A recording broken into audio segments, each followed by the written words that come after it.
Alrighty, Chapter 1, Psychology and Scientific Thinking. This is the first lecture for Exam 1, first lecture of the semester 2, so let's kick it off. So, here is a list of common pieces of popular psychology. I want each of you to determine if the statement is true or false as I move down the list. So first, we have most people use only about 10% of their brain capacity. Next, we have newborn babies are virtually blind and deaf. Hypnosis enhances the accuracy of our memories. All people with dyslexia see words backwards. In general, it's better to express anger than to hold it in. The lie detector test is 90 to 95% accurate at detecting falsehoods. People tend to be romantically attracted to individuals who are opposite from them in personality and attitudes. The more people present at an emergency, the more likely it is that at least one of them will help. People with schizophrenia have more than one personality. And all effective psychotherapies require clients to get to the root of their problems in childhood. If you thought all of them were false, you would be correct. This demonstrates that while common sense can be beneficial, common knowledge about aspects of science, especially psychology, is often wrong. Additionally, as we'll see throughout the semester, personal experience or anecdotes can help us better understand psychology, but that doesn't necessarily make someone an expert. So what is psychology? So an early psychologist, William James, believed psychology is very difficult to study, and I have to agree simply because there are so many constructs examined in psychology that are subjective. And just a quick side note, you'll hear me use the term subjective and objective throughout the semester. So just to clarify really quickly, objective is black and white. It's yes or no, it's right or wrong, period. Whereas subjective is open for interpretation and it can vary person to person.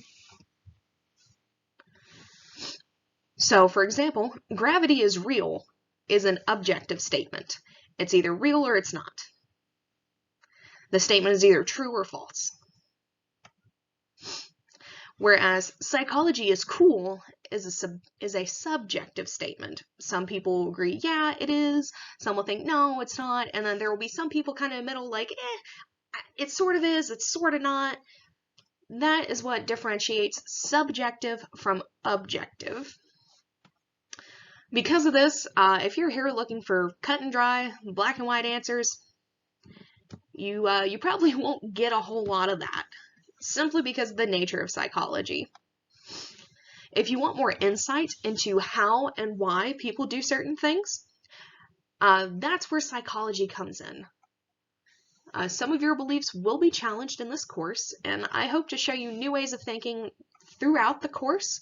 At the very least, I hope to introduce you to perspectives you may not have previously considered. So psychology is viewed as having several levels of analysis. So while you'll have better luck bathing a cat than getting a field-wide consensus on the definition of psychology, one thing is agreed upon. It is difficult to define. There are many subfields of psychology that study wide aspects of the human mind, from neurons to social activities to phobias and beyond. This is why the most common definition of psychology is the study of the mind, brain, and behavior. Psychology spans many levels of analysis, which can be thought of as rungs on a ladder, with the lower rungs being more biological and the upper rungs being more social. This is why psychology can be thought of as examining neurons to neighborhoods, from chemical compounds and neurotransmitters to how we interact with each other. The lower rungs are more related to the brain, and the upper rungs are more related to the mind, which is the brain in action. We'll be covering all of these rungs over the course of the semester to some degree. To fully understand psychology, each phenomenon must be considered using multiple levels of analysis. and there is no best or right level of analysis to use to examine a phenomenon. Each level has its own merit and benefits, as well as its own disadvantages.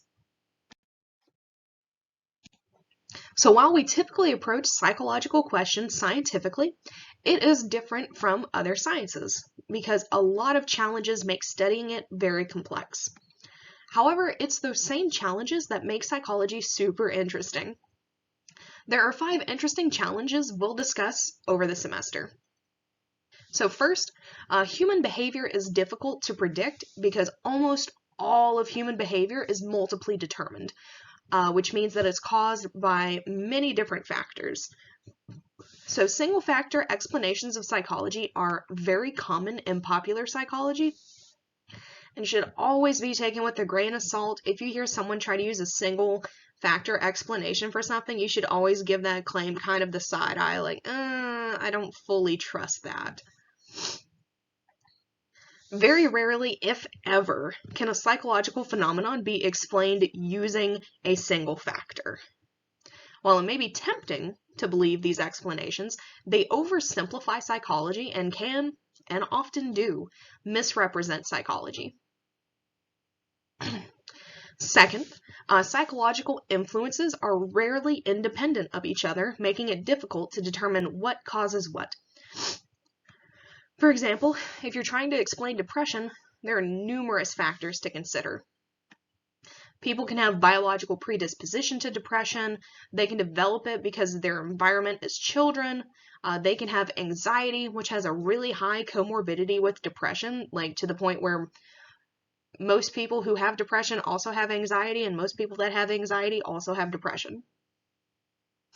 These influences are very difficult to separate from each other and are highly interrelated, which complicates the study of depression.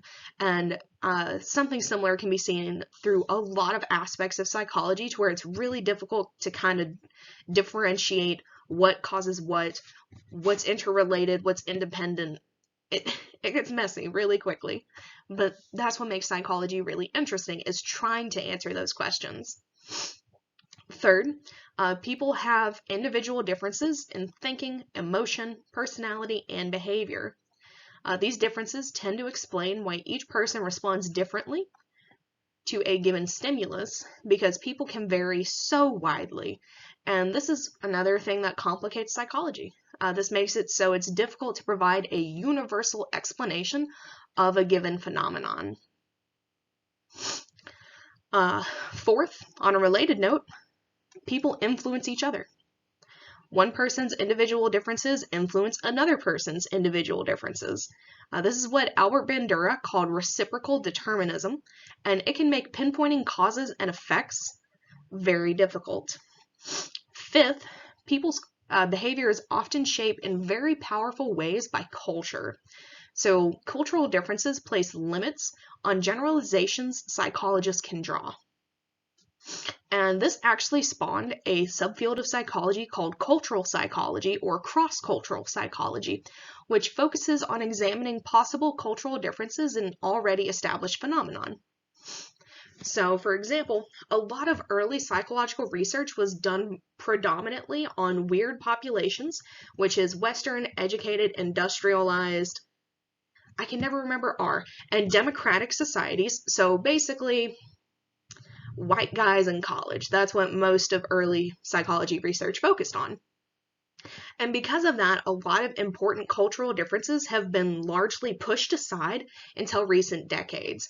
And that's when cross-cultural psychology really popped up and started to gain traction. And all of these challenges should be kept in mind.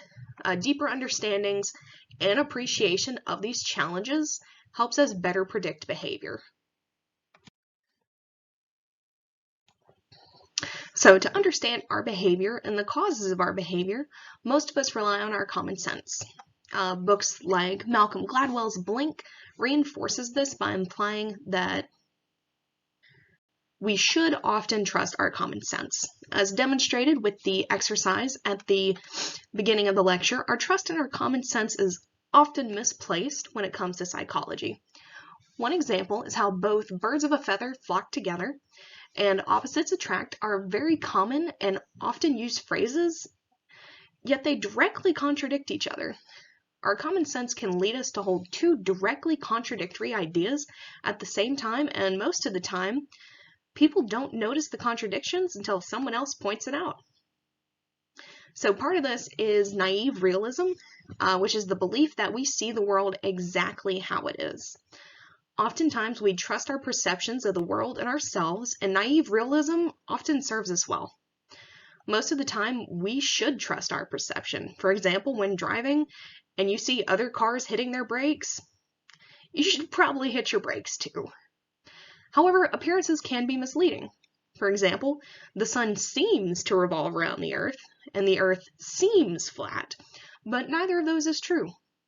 Naive realism can also trip us up when attempting to evaluate ourselves and others.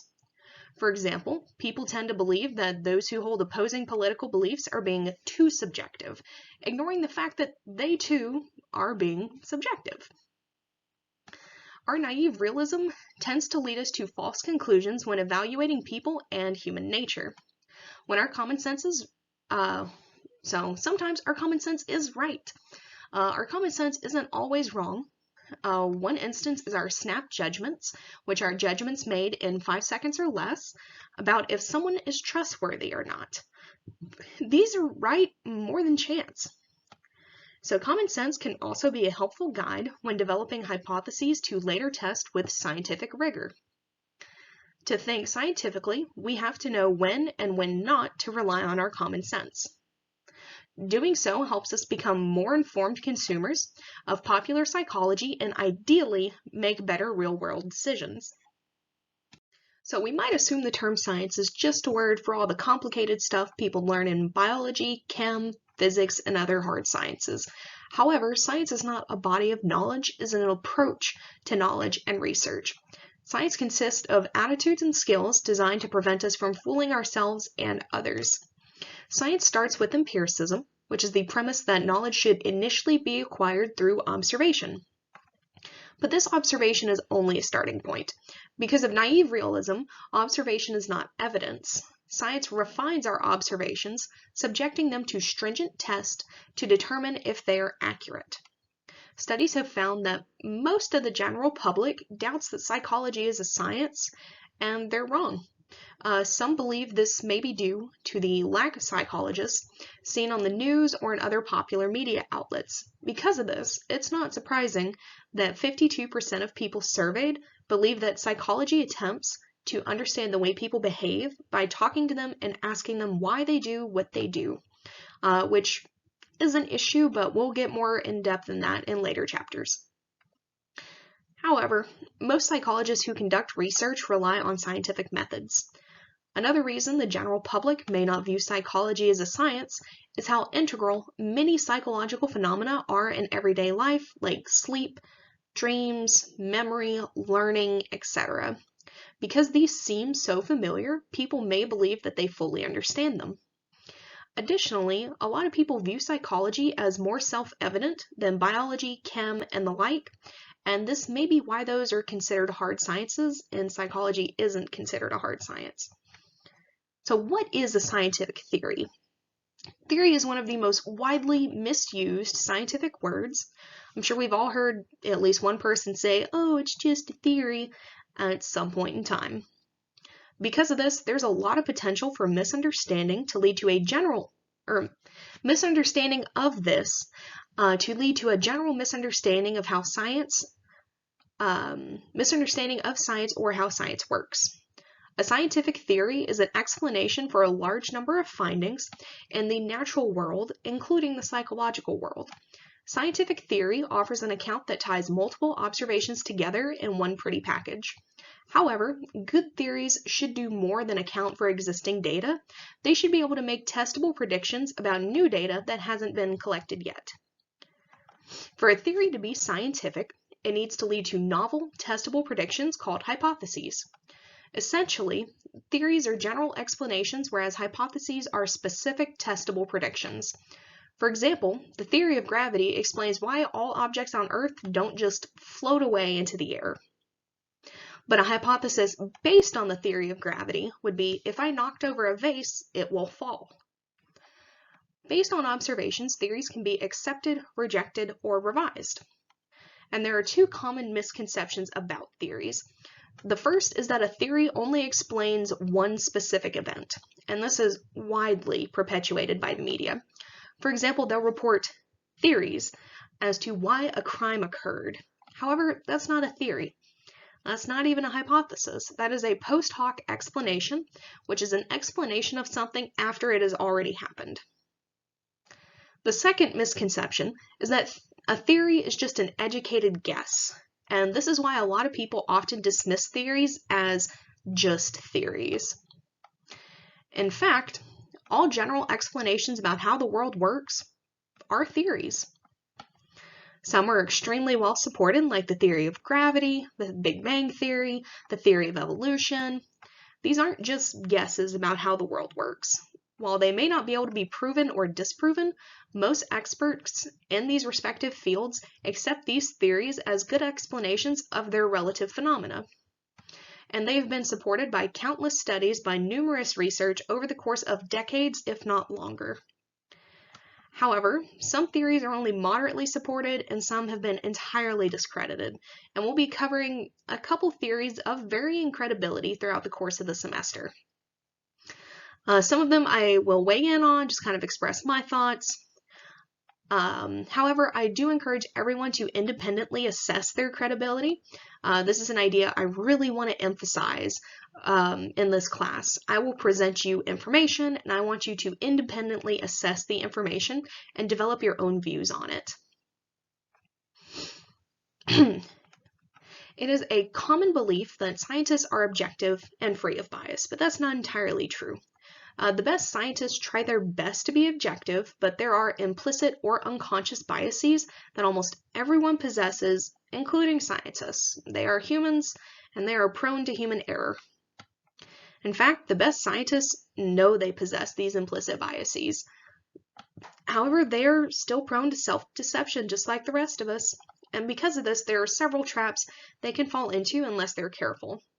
It is important to note that we're all vulnerable to these biases in our everyday lives. So the first is confirmation bias, and this is the tendency to seek out evidence that supports our beliefs and deny, dismiss, or distort evidence that contradicts them. And this is rampant on social media. And there's actually a reason for why it's so bad on social media. It's because the algorithms used by social media to cater advertisements also cater information based on posts you've previously interacted with or products you've bought online. And because even Google uses an algorithm, it does tend to cater your web searches. Even if you want to actively look up information on your own and try to do your own research, you might still accidentally fall into confirmation bias.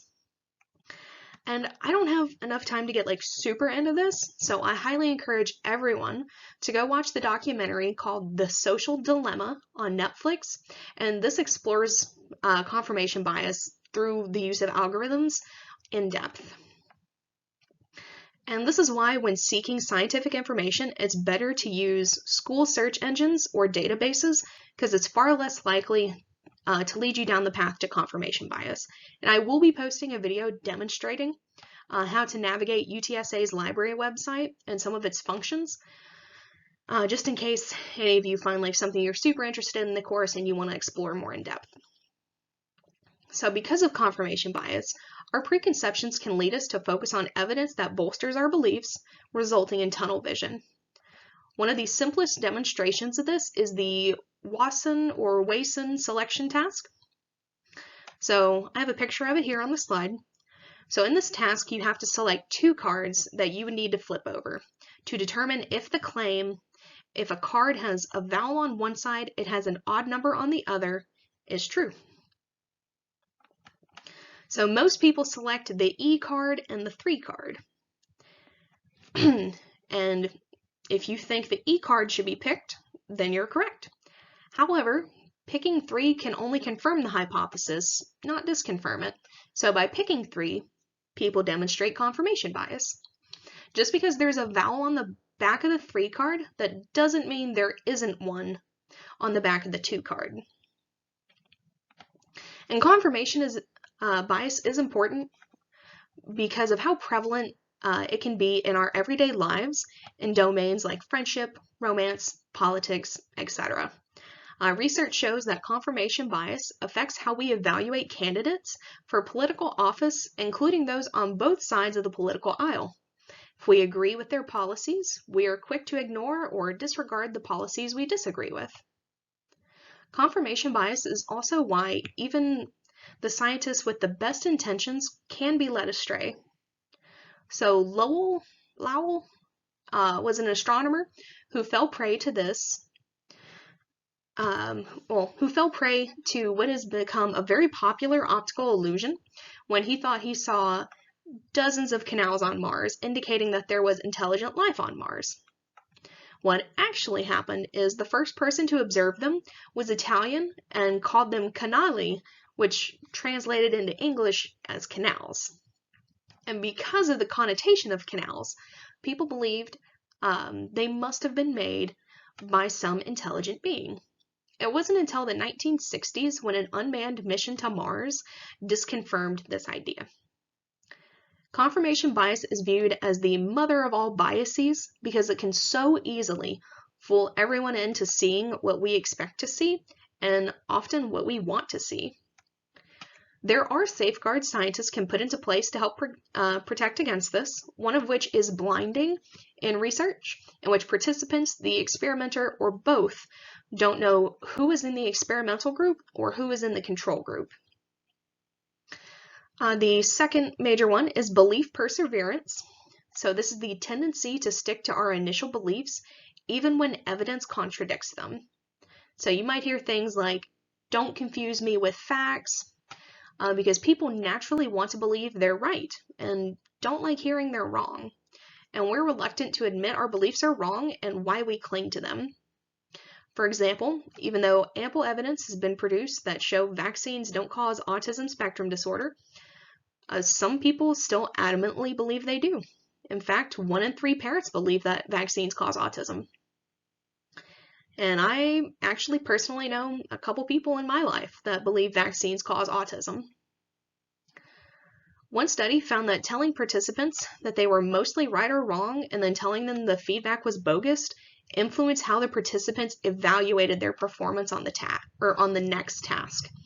Even when people are told they're wrong or presented with evidence that contradicts their beliefs, they won't completely wipe their mental slates clean and start from scratch. And there are a few other cognitive biases I just wanted to go over just pretty quick. So the first is the Dunning-Kruger effect. And this happens when people view something as far more simple than it actually is because they don't know much about it. And this limits curiosity because it might make people believe that they know enough about a phenomenon, so they don't seek to learn more. This can also lead people to believe they're smarter than they actually are, which inevitably leads to issues. And if I had a nickel for every time someone tried to argue psychology with me on social media, I wouldn't need student loans. I would be rich. The next is in-group bias, and this is just favoritism towards those in the same groups as us. So I will get a lot more in-depth about this one in the Chapter 13 lecture, because this is so interesting to me, because it's been shown that we will demonstrate favoritism over something as trivial as the color of pen someone is writing with. And third is the halo effect, which is the tendency to allow our impression of a person, group, or company in one domain influence our overall impression of them. For example, if you think someone is good at math, you might think of them as very smart overall.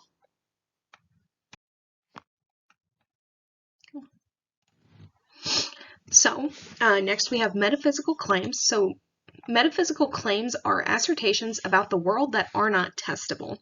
So one of the pillars of the scientific method is being able to falsify a claim. If a claim is not testable, therefore it is not falsifiable and not scientific. A great example of a metaphysical claim is anything religious. We can't test if there's a higher power or an afterlife. Like, there's no scientific test for it. So it's not a scientific question, it's a metaphysical claim. And we can really only rely on anecdotal accounts, which are not scientific evidence. And this isn't anything against religion. It's just simply a really good example of something that is not directly testable and therefore not scientific. So we need to be able to recognize that we are wrong in any context. As a scientist or anyone who does research, you need to be able to recognize when you're wrong or you've made a mistake. So good scientists know that they might be wrong, and this is crucial because initial conclusions are often wrong or partially off base. Medical findings are an excellent example. Look at how far the medical field has come just in the past century. We have made phenomenal advancements, and because of this, knowledge that was prominent 100 years ago isn't really true today. For example, we know today that a lobotomy really bad for the brain, but back then it was a common medical treatment for various mental illnesses. And this is also why consensus is important. If person A says one thing and person B says another, then you don't know which is true or more supported. Now, if 100 people make a certain claim and 10 people make a different claim, then the first one is more supported and more likely to be true than the second. And this is also why it's important to get out of the habit of viewing things as proved or disproved, especially when it comes to stuff like psychology. Prove and disprove have connotations that means they are absolute, which is not true for a lot of science. Science is ever-changing and advancing, and the best we can do is support or discredit ideas. And again, consensus is important. If 100 people find evidence to support a claim and 15 find evidence to discredit it, it's most likely true. However, in 100 years, it may not be widely supported anymore. And this is exactly what happened with Freudian theory. In his day, his theories were widely supported, but in modern psychology, most of his ideas have been very widely discredited. And this is why every scientific study will have a limitations and future directions section in which the authors of the paper outline the flaws and possible improvements of their study. Science forces us to acknowledge that we might be wrong and pay attention to data we may not like, but that makes us better scientists. And it's important to always view things from both in favor of and against any particular idea, especially in science. If you only read things you agree with, you might miss an important hole in the idea or miss an opportunity to improve the idea. So, I personally believe being able to spot pseudoscience and logical fallacies is a very important life skill, especially in the current era of media, in which it's really difficult to determine what is and what isn't true. If nothing else, I hope this section gives you tools to be able to spot faulty arguments and be able to argue against them. So, distinguishing real from fake is important because popular psychology because the popular psychology industry is huge and continually expanding. On the plus side, this means that the American public has unprecedented access to psychological knowledge, but the growth of popular psychology has led to not only an information explosion, but also to a misinformation explosion, because there isn't a lot of control over what this industry produces. For example, self-help books fly off the shelves.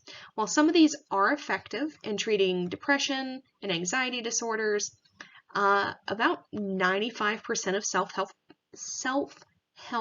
books have never been examined in research studies, and evidence suggests a few of them may actually worsen people's psychological state. Additionally, there's been an enormous growth of treatments and products that claim to cure almost every imaginable psychological ailment. There have been more than 600 brands of psychotherapy, with new ones appearing every year, but thankfully, research shows which of these treatments are effective in treating psychological problems and which don't work very well. However, the majority still remain untested, so we don't know if they work or how well they work. Fortunately, not all popular psychology is inaccurate. For example, some self-help recommendations are based on solid research.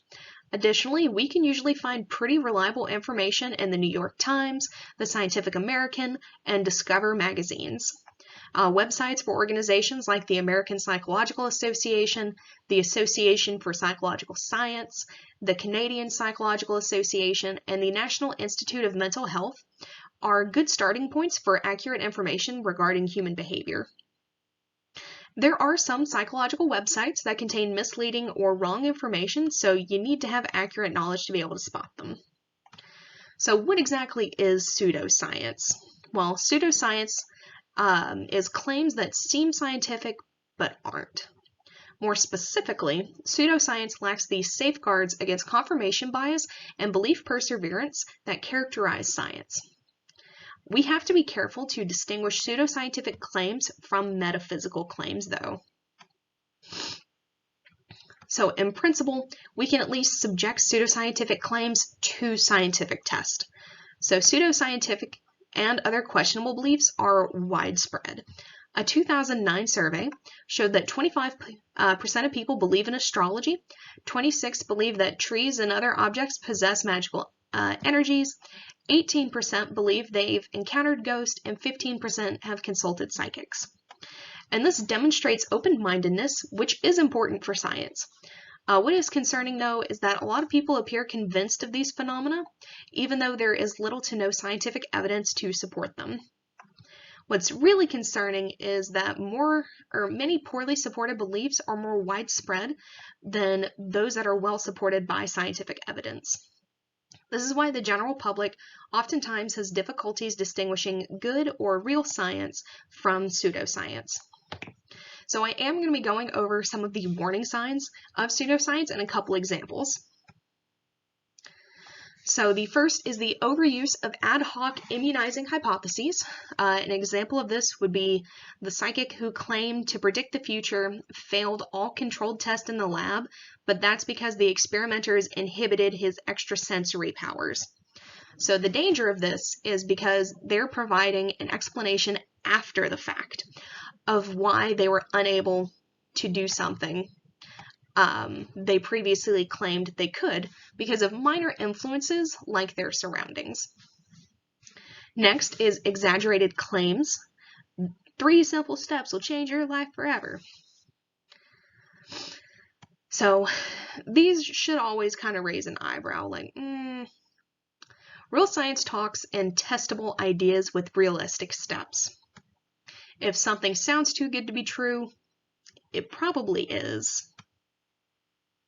Next is an over-reliance on anecdotes. This woman practiced yoga daily for 3 weeks and hasn't had a day of depression since.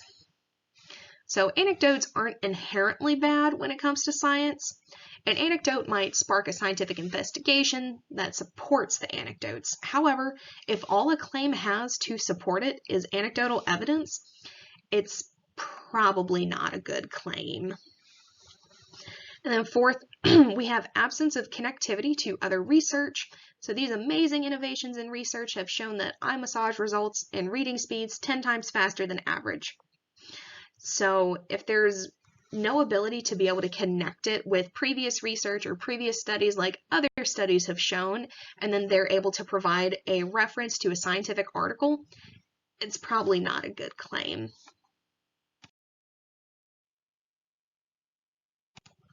So this is a continuation of the table on the last slide. I just had to change some formatting to get it to work. So the next one is lack of review by other scholars, known as peer review, or replication by independent labs. So for example, 50 studies all done by the same department within the same company. And this is an issue. Any scientific paper must be peer-reviewed before being published. If a study or test is not peer-reviewed, you should always approach with caution. The only exceptions are theses and dissertations because they do technically get peer-reviewed, but are not usually marked as such in like library search engines or databases. Next is lack of self-correction when contrary evidence is published. So for example, although most scientists say that we use almost all of our brains, we found a way to harness additional brain power previously undiscovered. So lack of self-correction should always be a jumbotron-sized red flag. Any good scientist should be willing to admit when they're wrong or made a mistake that might have compromised their study. They're not bad scientists if they simply just made a mistake. It happens. They're humans, they're prone to human error. However, if they refuse to admit that they messed up after someone else found that they made a mistake, then that has the potential to make them a bad scientist. Next is meaningless psychobabble that uses fancy, scientific-sounding terms that don't really make sense. So, for example, sine wave-filtered auditory stimulation is carefully designed to encourage maximal orbitofrontal dendritic development. So psychobabble is kind of a gray area, especially when it comes to more technical parts of psychology, like neuropsychology and cognitive psychology. For example, orbitofrontal dendritic development is a real thing.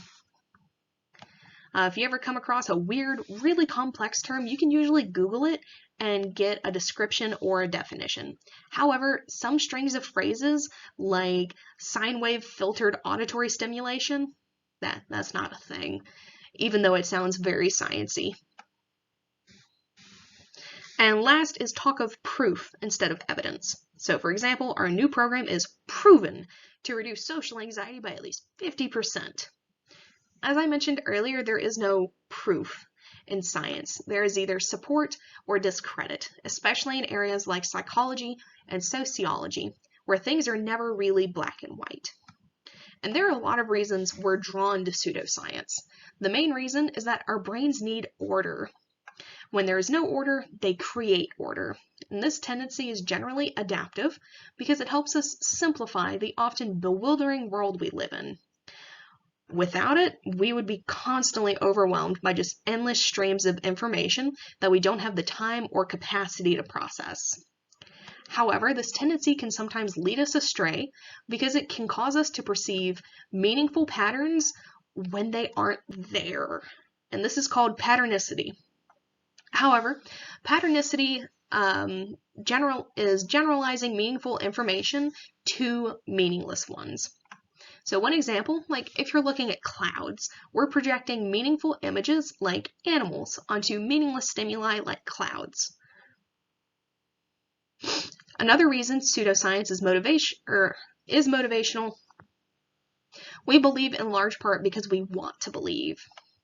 Many pseudoscientific claims like astrology may give us comfort because they seem to offer us a sense of control over an often unpredictable world. Research suggests we are much more likely to engage in patternicity after loss of control over our surroundings.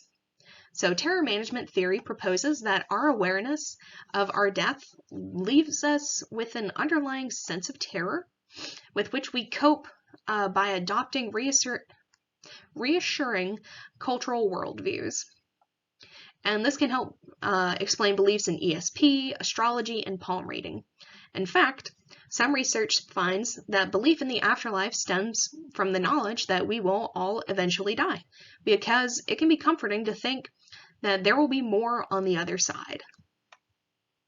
So to avoid being tricked by pseudoscience, we have to learn to avoid commonplace logical pitfalls that are often employed by pseudoscience.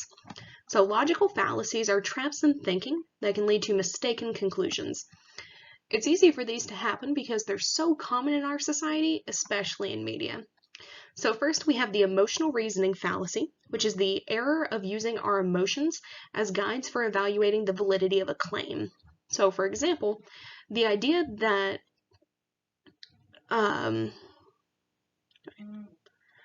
certain things have negative emotional effects on children gets me really upset, so I refuse to believe it.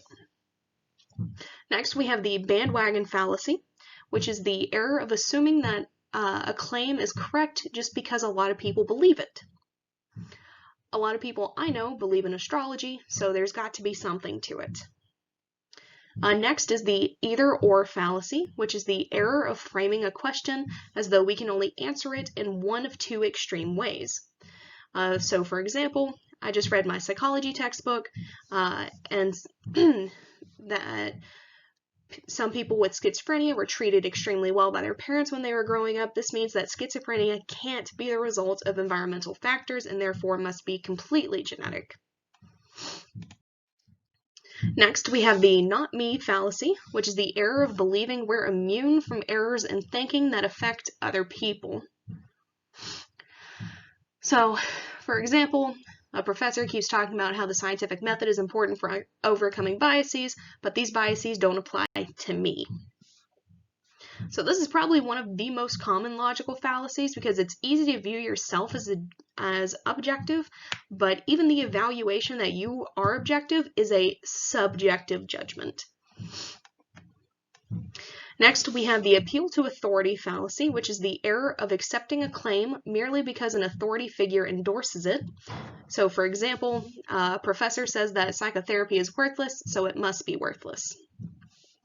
Next, we have the genetic fallacy, which is the error of confusing the correctness of a belief with its origin or genesis. So, for example, Freud's views about personality development can't be right because Freud's thinking was shaped by sexist views popular at the time. There's a lot wrong with Freud's work. That's just one example of this fallacy. We'll get into Freud in chapter 14. Don't worry, we'll get there.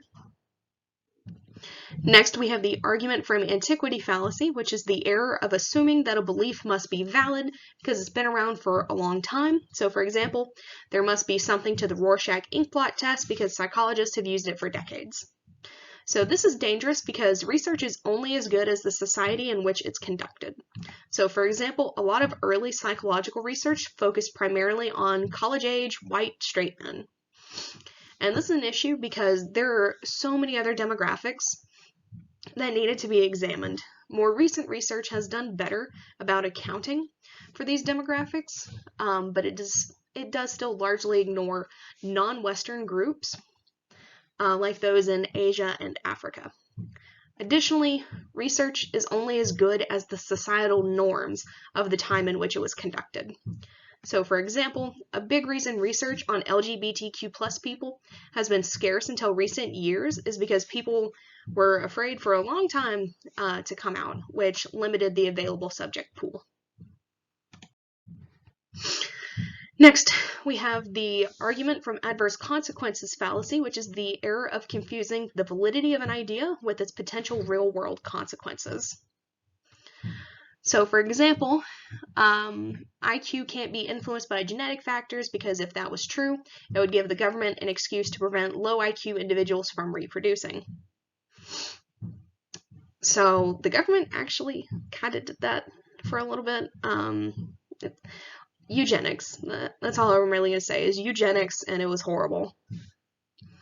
So next we have the appeal to ignorance fallacy, which is the error of assuming that a claim must be true because no one has shown it to be false. So, for example, no scientist has been able to explain away every reported case of ESP, so ESP probably exists. So this one is dangerous because the burden of proof is on, well, the burden of proof should be on the accuser. So, for example, in the criminal justice system, the burden of proof is on the prosecution, can't talk today, and they must show that the accused person is guilty. Additionally, you can't scientifically support a negative. You can't prove a negative. You can only discredit it. It is much harder to show the absence of something than to show the existence of something. So sometimes it's impossible to demonstrate the absence of something. So, for example, we can demonstrate that someone is experiencing stress. However, it is nearly impossible to show that someone is experiencing a complete absence of stress. Next, we have the naturalistic fallacy, which is the error of inferring a moral judgment from a scientific fact. So, for example, evolutionary psychologists say that sexual infidelity is a product of natural selection, so sexual infidelity is ethically justifiable. Next, we have the hasty generalization fallacy. So this is the error of drawing a conclusion on the basis of insufficient evidence. So, for example, all 3 people I know who are severely depressed had strict fathers, so having a strict father must lead to depression. And lastly, we have the circular reasoning fallacy, which is the error of basing a claim on the same claim that's just reworded just a little tiny bit. So, Dr. Smith's theory of personality is the best because it seems to have the most evidence supporting it. So one quick thing I do want to mention, I usually try to keep politics out of the classroom, but I just want to briefly point out elements of these fallacies can be seen on both sides of the political aisle and in the media that typically represents each side. So pseudoscience can be dangerous, even deadly. This applies to a variety of questionable claims that we come across in everyday life. There are three major reasons why we should be concerned about pseudoscience. The first is opportunity costs. So pseudoscientific treatments for disorders can lead people to forego traditional treatment that would most likely work better, and this is known as opportunity cost. Because of this, even treatments that are themselves harmless can cause harm because people will forfeit the chance to obtain a treatment that works. So, for example, look at Steve Jobs. He didn't receive chemotherapy and instead chose an experimental treatment in Switzerland.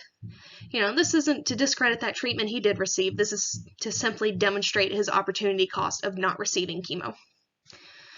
So this concept is often employed when trying to validate new psychotherapies. However, in these studies, those that did not receive the most effective treatment must receive it once the study concludes, or you are deliberately depriving them of care, and that's unethical.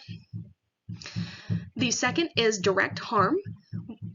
So treatments sometimes do direct harm to those that receive them, causing psychological or physiological damage, or on rare occasions, even death. One example of this is conversion therapy. It does not make gay people straight. It severely harms them both psychologically and physiologically. And some people have even died because of conversion therapy. And third is an inability to think scientifically as citizens. So scientific thinking skills aren't just important for evaluating psychological claims. We can apply them to all aspects of our lives in our increasingly complex scientific and technological society. We need scientific thinking skills to reach educated decisions about climate change, genetically modified foods, stem cell research, etc. So scientific skepticism is an approach of evaluating all claims with an open mind, but insisting on persuasive evidence before accepting them. According to the late, great Carl Sagan, to be a scientific skeptic, we must adopt attitudes that may seem contradictory, but aren't. And a willingness to keep an open mind to all claims and a willingness to accept claims only after researchers have subjected them to careful scientific tests. They're willing to change their minds when confronted with evidence that challenges their preconceptions. At the same time, they change their minds only when the evidence is persuasive. Another feature is an unwillingness to accept claims on the basis of authority alone. Scientific skeptics evaluate claims on their own merits and are reluctant to accept them until they've met a high standard of evidence. However, in the real world, we are often forced to accept things on the basis of authority because we don't possess the expertise, time, or resources to evaluate every claim on their own.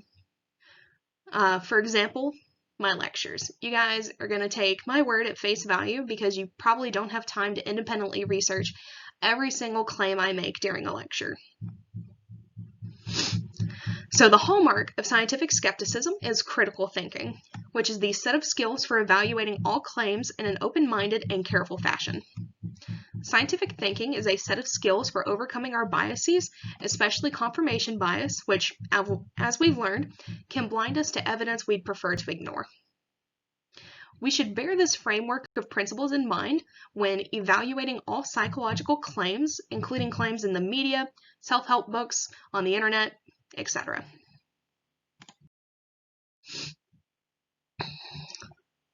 So, principles of scientific thinking. So the first of these is ruling out rival hypotheses. So what it means is have an important alternative. Do you have important alternative explanations for the findings, and has that been excluded? So when might we use this? You're reading the newspaper and see a headline regarding research on a new depression medication.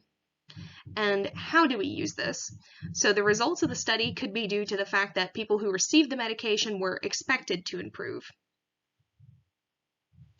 Next, we have correlation versus causation. Are we sure that A causes B, or are they just related? So we might use this when a researcher finds that people eat more ice cream on days when crimes are committed. And we would use this to see that eating ice cream might not cause crime. Both could be due to a third variable. Just because something is correlated or statistically related does not mean there is a causal relationship. Third is falsifiability.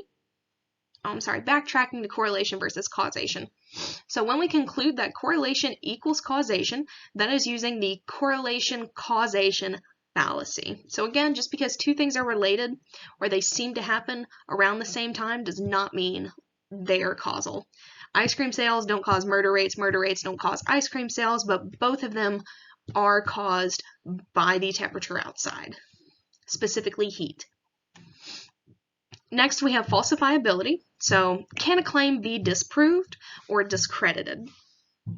So, a self-help book claims that all people have an invisible energy field surrounding them that influences their mood and well-being. We can't design a study to disprove this claim or to discredit it because it's metaphysical.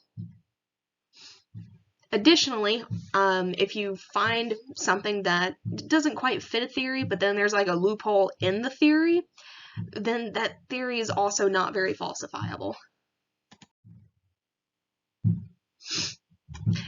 Next, we have extraordinary claims. So, is the evidence as strong as the claim? So, for example, a website says that Bigfoot lives in the American Northwest. This requires more rigorous evidence than a less remarkable claim, such as the assertion that people remember more words from the beginning of a list than the end. And then replicability. So can the results be duplicated in other studies? So a magazine highlights a study that shows people who practice meditation score higher on IQ tests, but we should be skeptical if no other scientific studies report the same findings. And there could also be a decline effect. So this is the size of certain psychological findings appear to be shrinking over time.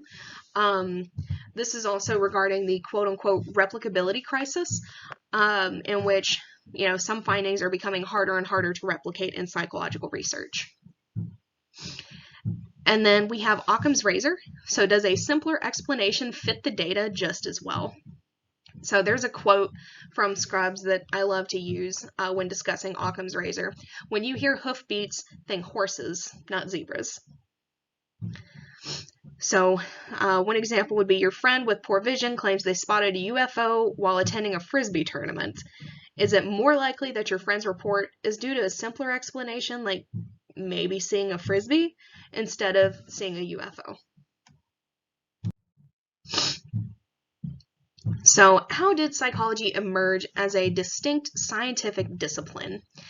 It materialized slowly and in numerous fits and starts, and the initial attempts displayed many of the weaknesses that pseudoscientific approaches possess today. So, informal efforts to understand how our minds work have been with us for thousands of years, but psychology as a science has only existed for about 140 years, and much of this time has been spent refining techniques to develop and modify research methods that were free from bias.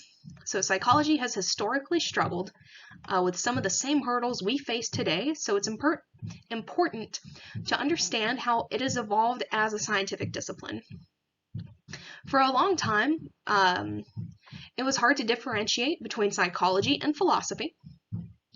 For a long time, psychologists held positions in philosophy departments because back then, psychology departments didn't exist. Beginning in the late 1800s, the field of psychology changed dramatically. In 1879, Wilhelm Wundt developed the first full-fledged psychological lab in Germany. It's commonly agreed on that 1879 was the birth year of scientific psychology. And most of his inventions and those of his students focused on basic questions concerning our mental experiences, like how difficult is it to tell two people apart. Wundt used a combination of experimental methods, including retrospection, which is the method by which trained observers carefully reflect and report on their mental experiences. Soon, other psychologists around the world were opening labs in different departments, launching psychology as a full-fledged scientific discipline. However, before this could happen, psychology had to break free from spiritualism in the mid and late 1800s. Americans became fascinated with spirit mediums who could contact the dead, often through seances. Americans were equally fascinated with psychics. Many famous psychologists of the day, including William James, invested a great amount of time and effort in search of these paranormal capacities. So, of course, they ultimately failed, and psychology eventually developed a respectful distance from spiritualism. It was able to do this largely through the development of the psychology of self-deception and human error. A growing number of psychologists began to ask how people can fool themselves into believing things that aren't supported by evidence.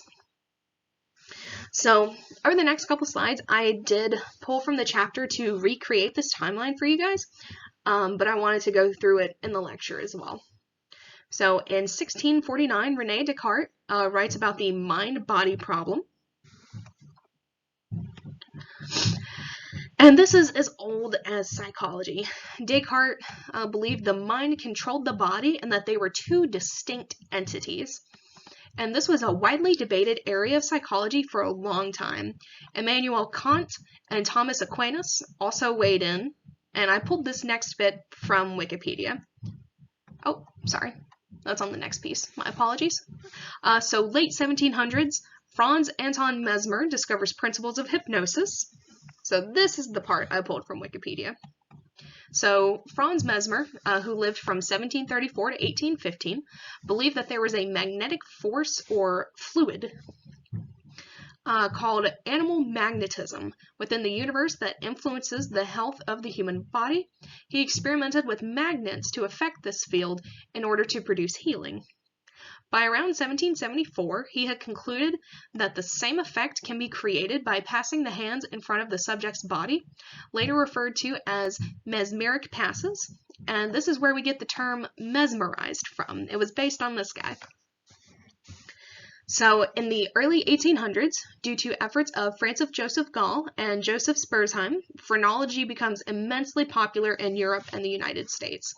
So phrenology is an antiquated and highly problematic practice that will get more attention a little later in the semester. Essentially, it was a study of bumps on skulls, and the practice was based in racism and white supremacy. It was... In 1850, Gustav Fechner experiences crucial insight linking physical changes in the external world to subjective changes in perception, leading to the establishment of psychophysics. So psychophysics is the branch of psychology that deals with the relationships between physical stimuli and mental phenomena. This is where the study of vision and hearing comes into play. Of course, 1859, we have Charles Darwin and his Origin of Species, in which he outlined his studies on the Galapagos Islands and his theory of evolution. In 1875, William James creates a small psychological lab at Harvard University. So William James is considered one of the first psychologists. He's famous for his theory of consciousness. He said that you can't set foot in the same river twice, because once you step in again, the river has changed and is no longer the same water you stepped in at first. And he likened this to human consciousness and described it as the stream of consciousness. For anyone interested in reading more about this, I will be uploading a PDF with the lecture slides. It's from a website, but I read some of it and it seems pretty close to his original work. Again, 1879, Wilhelm Wundt creates world's first formal psychology lab, launching psychology as an experimental science. And of course, because of his work, Wilhelm Wundt is considered the father of psychology. 1881, Wundt establishes the first psychology journal, which was huge for the time.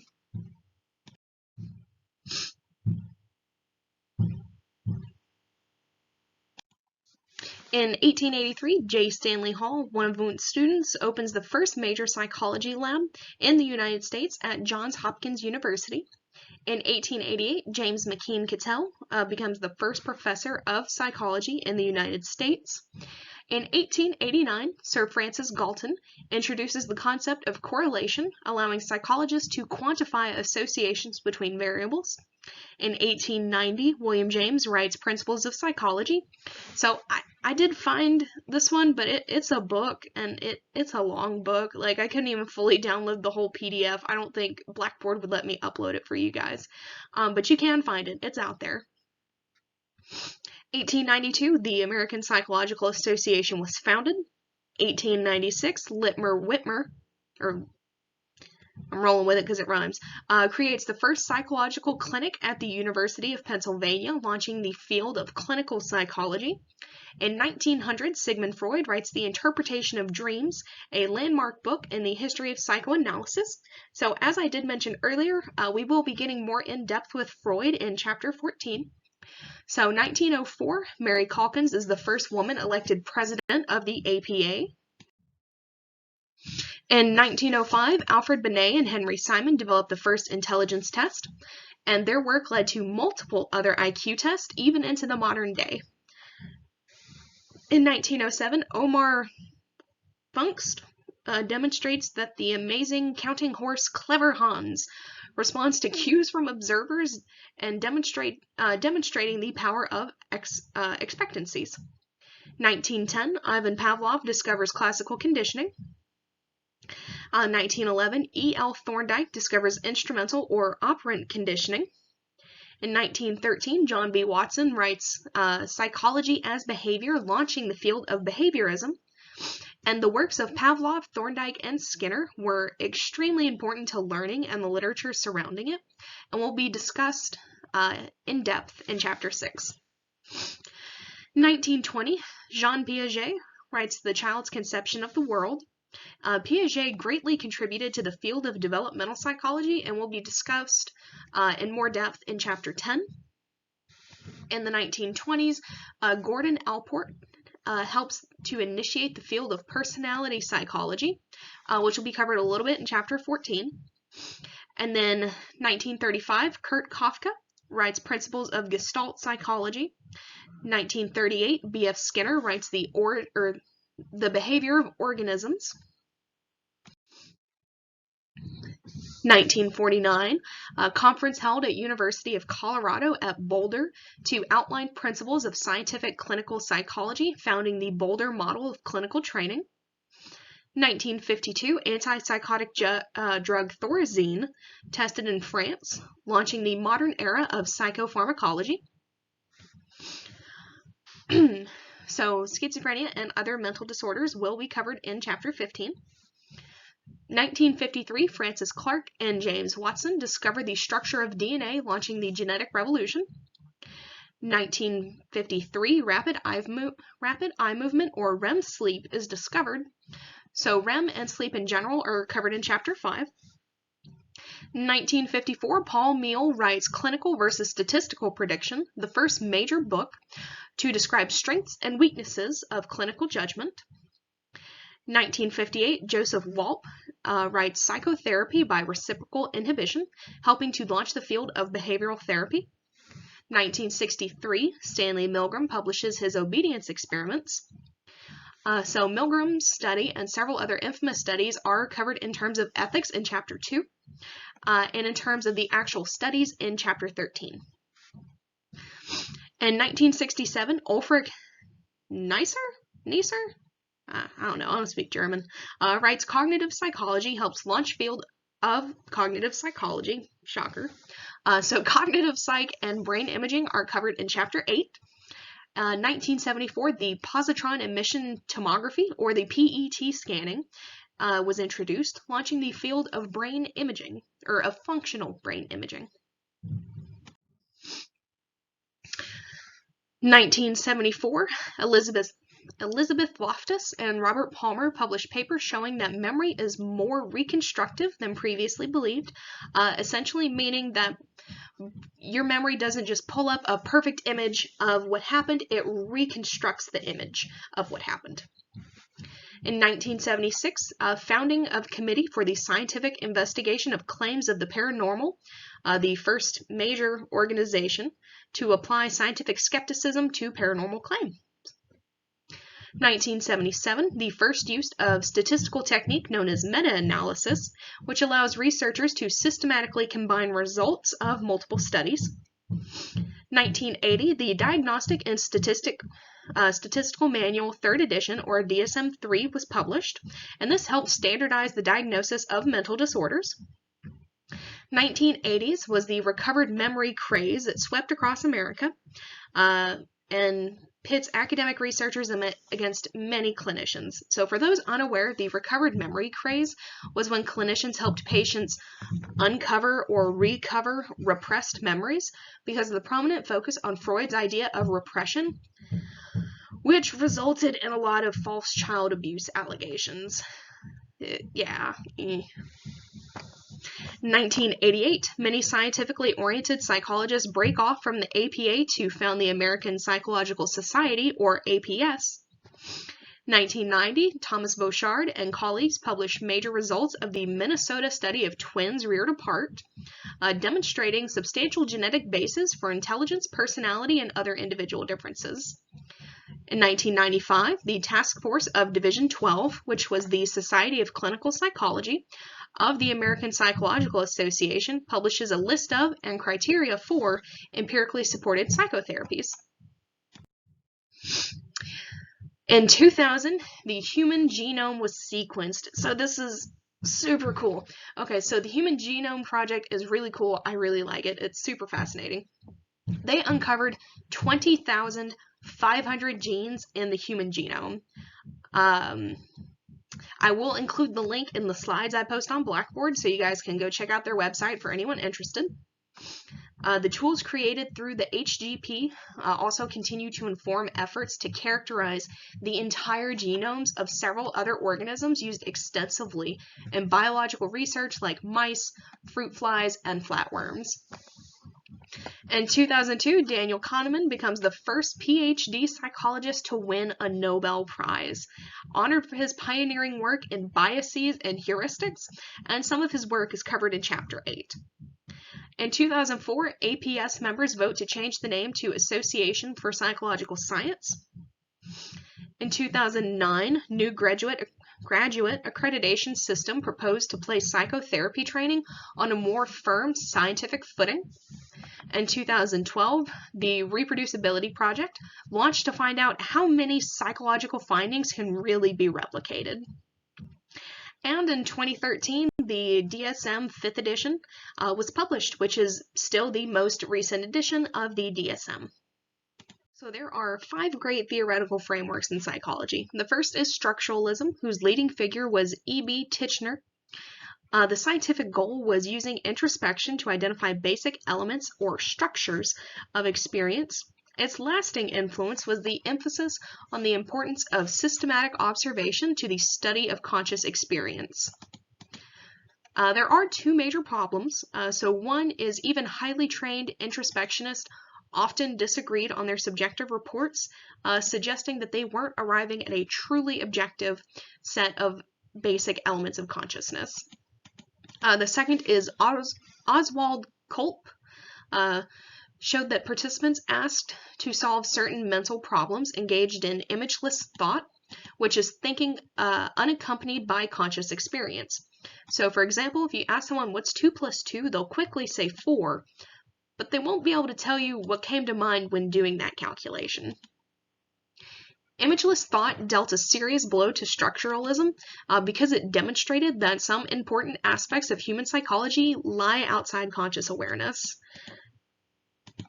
Structuralism did correctly emphasize the importance of systematic observation to the study of conscious experience, but structuralists went astray by assuming introspection could provide all of the information needed. Next, we have functionalism, whose leading figures were William James and James Engel. William James drew from Darwin. So the scientific goal was to understand the functions or adaptive purposes of our thoughts, feelings, and behaviors. The lasting influence was that it has been absorbed into psychology and continues to influence it indirectly in many ways. So functionalism just in general was heavily influenced by the theory of natural selection put forth by Charles Darwin.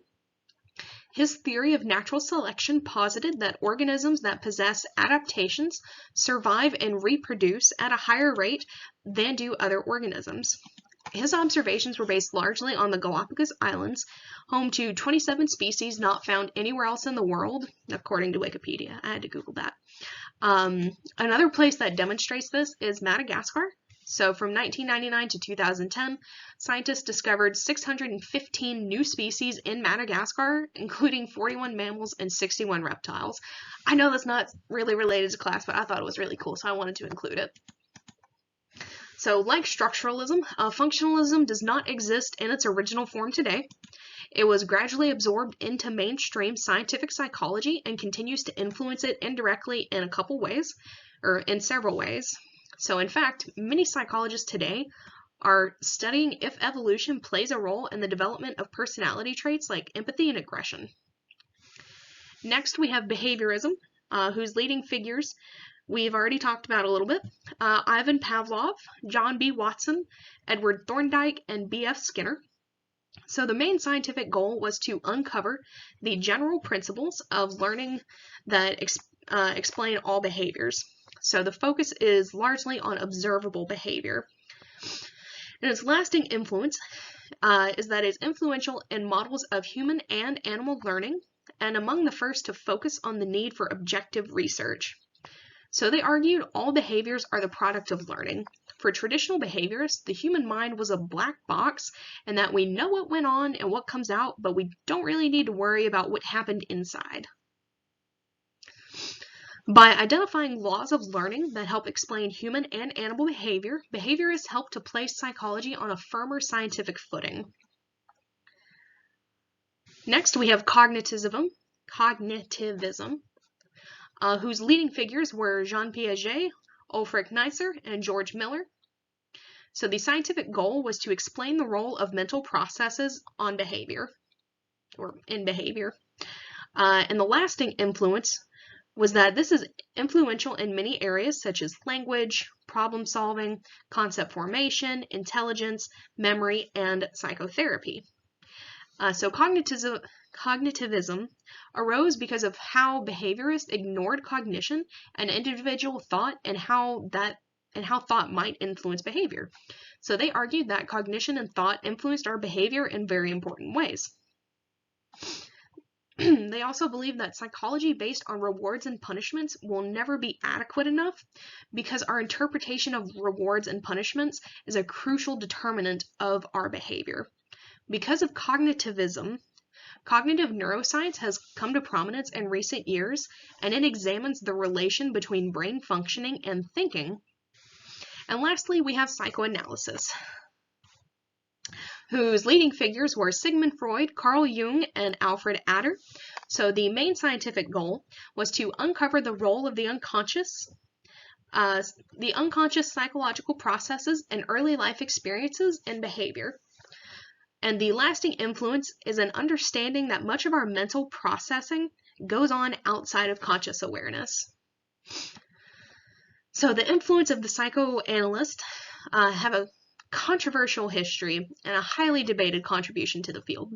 So while we will be covering this in much more depth in later chapters, the key point to note is that the only concept that really stood up to the test of time is that people are largely unaware of why we behave certain ways. Like,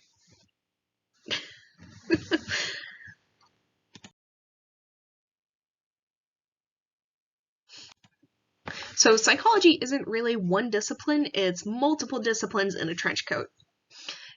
These subdisciplines vary widely on their focus and area of interest, ranging from biological to cultural. So over the next couple slides, I'm going to go over different types of psychologists, what they do, and truths and misconceptions about them. So the first is clinical. They perform assessments, diagnosis, and treatment of mental disorders. They conduct research on people with mental disorders. They work in colleges and universities, mental health centers, and private practice. So the misconception is that you need a PhD to be a therapist. The truth is most clinical PhD programs are highly research-oriented.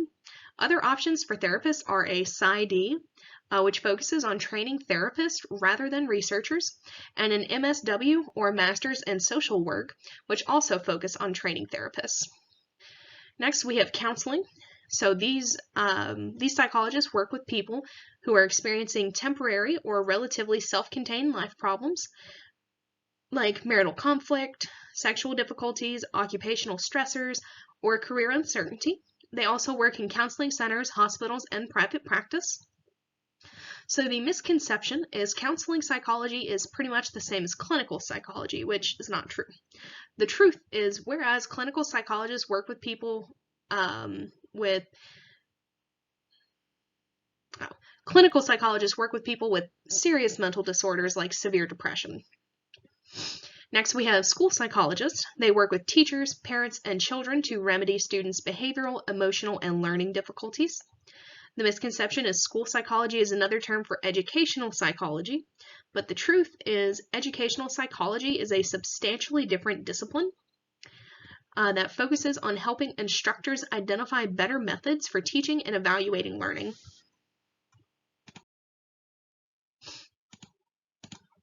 Next, we have developmental.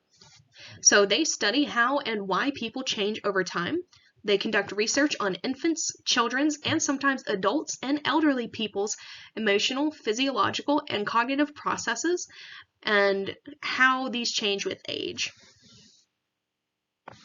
So the misconception is that developmental psychologists spend most of their time on their hands and knees playing with kids. But the truth is most spend their time in the lab collecting and analyzing data. Next, we have the experimental psychologist who use research methods to study memory, language, thinking, and social behaviors in humans. And they work primarily in research settings. So the misconception about these guys is experimental psychologists do all of their work in psychological labs, whereas the truth is that many conduct research in real-world settings, explaining how people acquire language, remember events, apply mental concepts, etc. in everyday life. Next, we have biological psychologists who examine the physiological basis of behavior in humans and animals, and most work in research settings.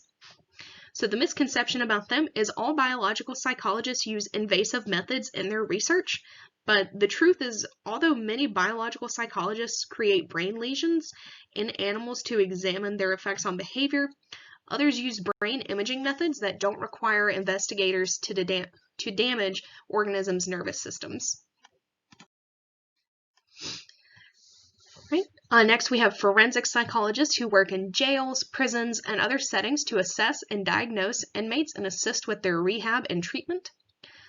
Others conduct research on eyewitness testimony or jury decision-making, and they typically hold degrees in clinical or counseling psychology. The misconception here is most forensic psychologists are criminal profilers like those employed by the FBI, but in reality, criminal profiling is a small and scientifically controversial subspecialty within forensic psychology. And lastly, we have the industrial organizational psychologists who work in companies and businesses to help select product employees, evaluate performance, examine the effects of different working and living conditions on people's behavior, design equipment to maximize employee performance and minimize accidents. The misconception about them is most industrial organizational psychologists work on a one-to-one basis with employees to increase their motivation and productivity, but the truth is, most spend their time constructing test and selection procedures or implementing organizational changes to improve worker productivity and satisfaction.